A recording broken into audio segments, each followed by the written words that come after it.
بسم اللہ الرحمن الرحیم، اللہم صلی علی محمد و آل محمد۔ آج 27 دسمبر ہے۔ آج ایک ایسا سیاہ دن ہے۔ اس دن ظالموں نے، درندوں نے ہم سے ایک عظیم خاتون، ایک عظیم وزیر اعظم جو پوری دنیا میں مانی جاتی تھی، جو پاکستان کی پہچان تھی، شہید محترمہ بے نظیر بھٹو دختر مشرق کی شہادت کا دن ہے۔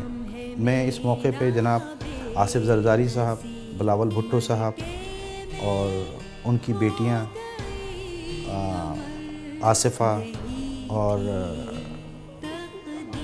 تمام چاہنے والوں کو، ان کے جیالوں کو، ان کے کارکنوں کو، ان کے ویل وشر کو، ان کے رضاکاروں کو، ان کے جانبازوں کو، اور بالخصوص میں اس ملک پاکستان کو میں جو تعزیت پیش کرتا ہوں کہ آج کے اس عظیم شہادت کے موقع پر ہم اس عظیم عورت، اس عظیم وزیر اعظم کو اپنی دعاؤں میں یاد رکھیں اور اللہ سے یہ دعا گو ہیں، اور امید ہے کہ اللہ تعالیٰ نے جو شہداء کے لیے عظیم درجے رکھے ہیں اس میں ہماری عظیم وزیر اعظم جو کہ شہادت پیش کر کے ظالموں سے آنکھوں سے آنکھیں ملا کر، اور ایک جس طرح سے ان کی شہادت ہوئی وہ ایک المناک ثانیہ سے کم نہیں ہے۔